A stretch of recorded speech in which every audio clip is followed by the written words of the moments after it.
चलो बच्चों, आज हम लोग इलेक्ट्रोकेमिस्ट्री के अंदर पढ़ने वाले हैं कॉन्सेंट्रेशन सेल्स। ठीक है, तो कॉन्सेंट्रेशन सेल्स का देखो पहले मतलब क्या होता है वो आपको पहले एक्सप्लेन कर रहे हैं। जैसे सपोज करो, अभी तक आप लोग ने पढ़ा था कि आपके पास दो इलेक्ट्रोलाइटिक सॉल्यूशन है और उसमें आपने एक में रखा था जिंक के इलेक्ट्रोड्स और एक में रखा था आपने कॉपर के इलेक्ट्रोड्स।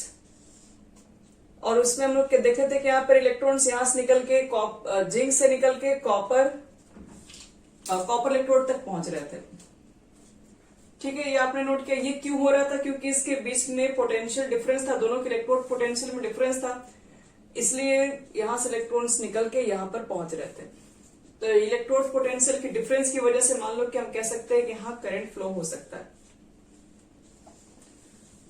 लेकिन अगर मान लो कि अगर मैं यहां पर दोनों ही जिंक के इलेक्ट्रोड को अगर लगा दूं तो क्या लगता है, अगर दोनों ही इलेक्ट्रोड अगर जिंक का होगा तो क्या यहां पर इलेक्ट्रॉन फ्लो हो सकता है?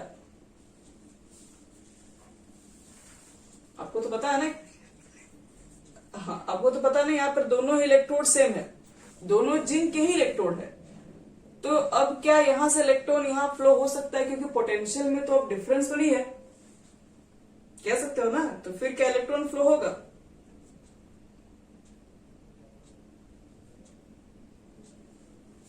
यस और नो?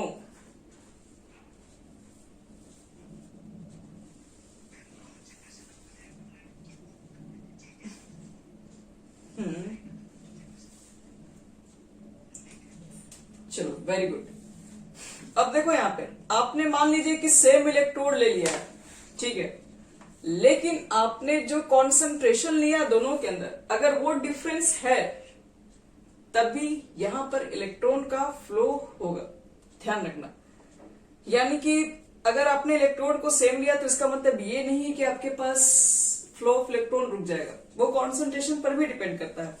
यानी हम लोग बोल सकते हैं ऐसे, concentration cell are those cell in which either two electrode are the same materials, या तो वो same materials के हो सकते हैं, but the concentration of electrolyte in them is different। उसके अंदर जो आपके पास concentration जो इलेक्ट्रोलाइट की जो प्रेजेंट है वो डिफरेंट होनी चाहिए, वो concentration सेम नहीं होनी चाहिए।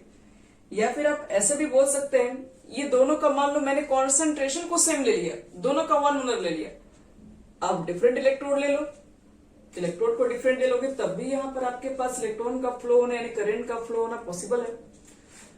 तो कॉन्सेंट्रेशन सेल देखो किसे कहते हैं, concentration cell are those cell in which two electrode are of the same. आप इलेक्ट्रोड सेम मटेरियल्स के हो सकता है, जब यहाँ पर फिर भी इलेक्ट्रॉन फ्लो हो सकता है कब, जब यहाँ पर कॉन्सेंट्रेशन डिफरेंट रहे।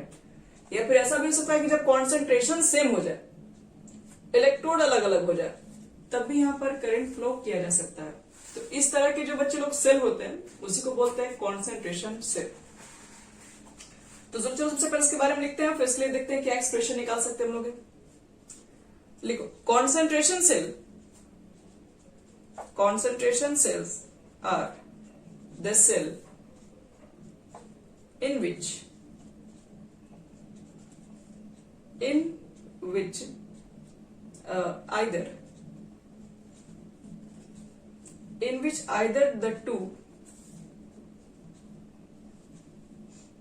which either the two electrode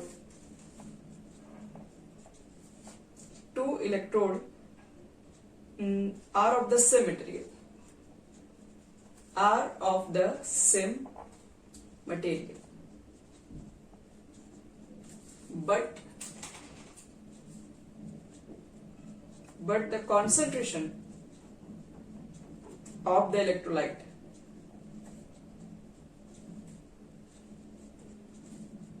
in them is different।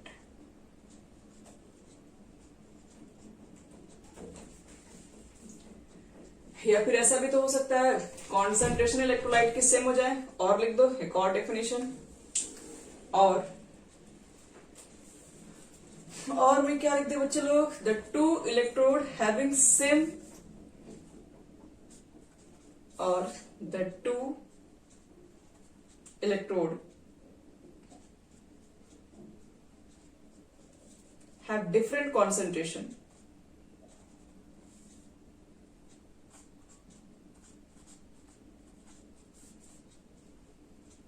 but they are immersed in same solution of the electrolyte. But they are immersed in the same solution of the electrolyte. In the same solution of electrolyte. Full stop. तो याद रखना कि जिसमें आप देख रहे हैं कि इलेक्ट्रोड सेम है और कॉन्सेंट्रेशन डिफरेंट है तो उसको बोलते हैं electrolytic cell. Electrolyte concentration cell कहते हैं। यानी पहले वाले कंडीशंस के अनुसार जो भी सेल यूज करेंगे उसको क्या बोलते हैं, लिख सकते हो कि the former are called electrolyte concentration cell while the other are called electrode concentration cell. पहला वाला किसकी वजह से फ्लो कर रहा है, पहला वाला जो आपके पास करंट फ्लो हो रहा है वो किसकी वजह से हो रहा है, वो कॉन्सेंट्रेशन के डिफरेंट होने की वजह से फ्लो कर रहा है। तो बोल सकते हो कि फर्स्ट वाले को इलेक्ट्रोलाइट कॉन्सेंट्रेशन सेल कहते हैं। इलेक्ट्रोलाइट क्योंकि इलेक्ट्रोलाइट की वजह से काम हो रहा है। सेकंड वाले किसकी वजह से फ्लो हो रहा है, क्योंकि यहाँ पे इलेक्ट्रोड डिफरेंट है, तो सेकंड वाले को हम लोग बोलेंगे इलेक्ट्रोड कॉन्सेंट्रेशन सेल।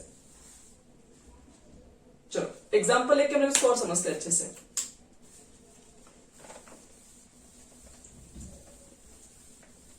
देखो बच्चों, एग्जाम्पल लिखते रहे। आपके पास मान लीजिए जिंक है Zn2+, इसका कॉन्सेंट्रेशन है C1। इधर भी देखो जिंक ही लिया गया है लेकिन इसके कॉन्सेंट्रेशन को लिया गया है C2। कॉन्सेंट्रेशन चेंज है यहाँ पे। तो अगर मुझे मालूम करना है यहाँ पर कितना ईएमएफ सेल जनरेट हो रहा है, कैसे फाइंड आउट करें इसको, तो वही नर्नेस्ट इक्वेशन अप्लाई करेंगे। तो पहले तो नर्नेस्ट इक्वेशन अप्लाई करने से पहले आप देख लो कि कैथोड पर अगर आपको नेट सेल रिएक्शन लिखना होगा तो कैसे लिखोगे। तो नेट सेल रिएक्शन लिखने के लिए क्या करते हैं, ऑक्सीडेशन हाफ सेल लिखते हैं। ऑक्सीडेशन हाफ सेल, बताओ तो ऑक्सीडेशन कहां होता है, कैथोड पर या एनोड पे?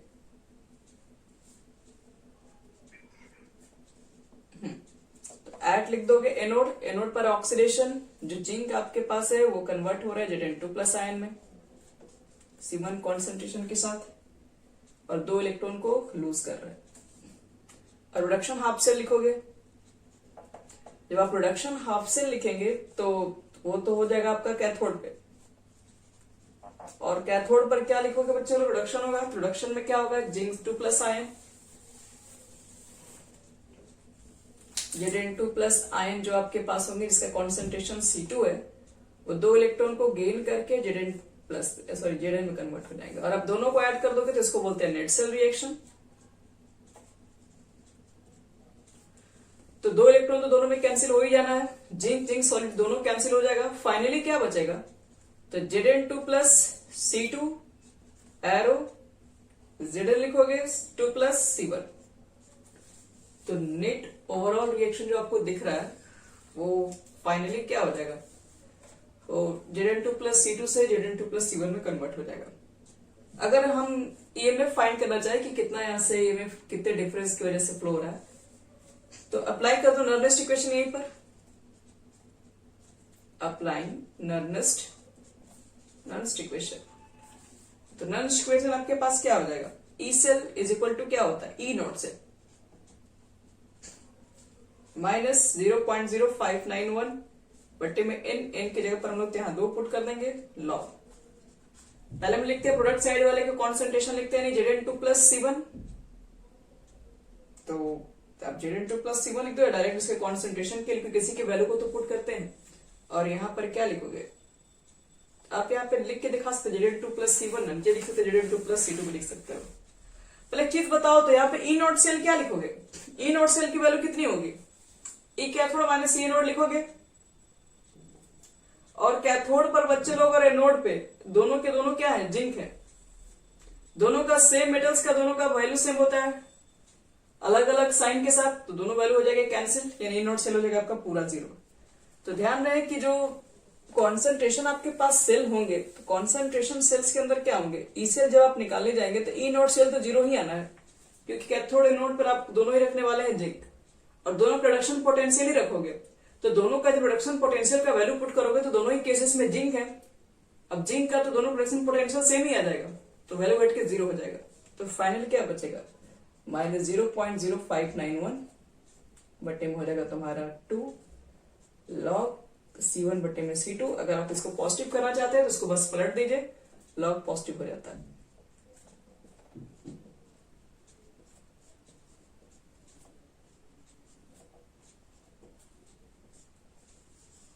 क्वेश्चन में कभी कभी ये प्रेशर के टर्म में पूछ लिया जाता है, तो प्रेशर के टर्म में पूछ लिया जाएगा तो कोई दिक्कत नहीं है, इसी फॉर्मूला पे हम लोग क्या कर देंगे, प्रेशर भी अप्लाई कर देंगे। हाँ बोलो।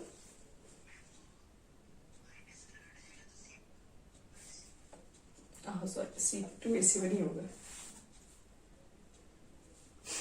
और देखो बच्चे लोग, इसी फॉर्मूला को अगर आप प्रेशर में रखना चाहेंगे तो यहाँ पर P, क्योंकि हम जानते हैं कि PV इज इक्वल टू कितना होता है, nRT होता है, सबको मालूम है। और यहां से अगर P निकालोगे तो N/V RT, N/V को तो कॉन्सेंट्रेशन कहते हैं, तो प्रेशर और कॉन्सेंट्रेशन में डायरेक्टली का रिलेशन भी है, ठीक है। RT तो मान लो R कांस्टेंट ही होता है, टेम्परेचर अगर कांस्टेंट रहे तो प्रेशर और कॉन्सेंट्रेशन को डायरेक्टली रिलेट कर सकते हैं।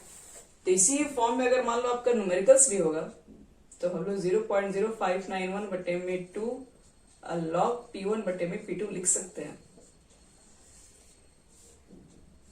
यहां पर P1 होना चाहिए, P2 से ग्रेटर होगा तभी फॉर्मूला अप्लाई करेंगे, ध्यान रखिएगा। और ये N के टर्म लिख दो, ये गैसियस रिएक्शन है। तो चलो बच्चों लोग ध्यान से देखो इसके अंदर।